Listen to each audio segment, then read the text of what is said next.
ಕೇಂದ್ರ ಬಸ್ ನಿಲ್ದಾಣಕ್ಕೆ ಕಿತ್ತೂರು ಚೆನ್ನಮ್ಮಾಜಿಯ ಹೆಸರನ್ನ ಇಡೋದ್ರ ಮೂಲಕ ಆ ನಾಟ್ಯ ಮಂದಿರಕ್ಕೆ ಉನ್ನತೀಕರಿಸುವ ನಿಟ್ಟಿನ 3 ಕಾರ್ಯಕ್ರಮಗಳನ್ನು ಅನಾವರಣ ಮಾಡಿದ್ದರ ಪ್ರಯುಕ್ತವಾಗಿ ಸನ್ಮಾನ್ಯ ಜಿಲ್ಲಾ ಉಸ್ತುವಾರಿ ಸಚಿವರು ಬೆಳ್ಳಿಯ ಕಿತ್ತೂರು ರಾಣಿ ಚೆನ್ನಮ್ಮನ ಮೂರ್ತಿಯನ್ನ ನೀಡೋದ್ರ ಮೂಲಕ ಸನ್ಮಾನ ಮಾಡ್ತಾ ಇದ್ದಾರೆ. ತಮ್ಮೆಲ್ಲರ ಜೋರಾದ ಚಪ್ಪಾಳೆಗಳ ಮೂಲಕ ಕಾರ್ಯಕ್ರಮವನ್ನು ಸಾಕ್ಷೀಕರಿಸಲಿಕ್ಕೆ ನಾನು ವಿನಂತಿಯನ್ನ ಮಾಡ್ತೇನೆ.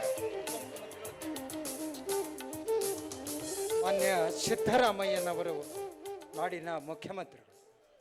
ಈಗ ಹಾಗೇನೆ ನಮ್ಮ ನಾಡಿನ ಉಪಮುಖ್ಯಮಂತ್ರಿ ಮಾನ್ಯ ಶ್ರೀ DK ಶಿವಕುಮಾರ್ ಸಾಹೇಬರವರನ್ನ ಗೌರವಿಸಲಿಕ್ಕೆ ವಿನಂತಿ. ಅಭಿವೃದ್ಧಿ, ಇಂಧನ, ನೀರಾವರಿ, ವೈದ್ಯಕೀಯ ಸಚಿವರಾಗಿ ಬಹಳ ಸಮರ್ಥವಾಗಿ ಜವಾಬ್ದಾರಿಗಳನ್ನು ನಿರ್ವಹಿಸಿದ ಇತ್ತು ಅಂತ ಸಚಿವರು.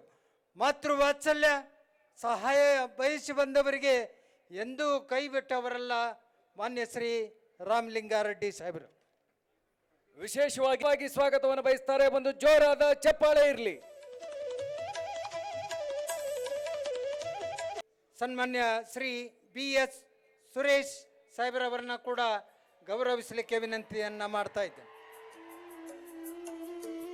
ಹಾಗೇನೆ ಲಕ್ಷ್ಮಿ ಹೆಬ್ಬಾಳ್ಕರ್ ಮೇಡಮ್, ಮಹಿಳಾ ಮತ್ತು ಮಕ್ಕಳ ಅಭಿವೃದ್ಧಿ, ವಿಕಲಚೇತನ ಹಾಗೂ ಹಿರಿಯ ನಾಗರಿಕರ ಸಬಲೀಕರಣ ಇಲಾಖೆ ಮಾನ್ಯ ಸಚಿವರು ಸನ್ಮಾನಿಸ್ತಾ ಇದ್ದಾರೆ. ಮತ್ತೊಮ್ಮೆ ಜೋರಾದ ಚಪ್ಪಾಳೆಗಳ ಮೂಲಕ ಮಾನ್ಯ ಸಚಿವರನ್ನ ಅಭಿನಂದಿಸೋಣ.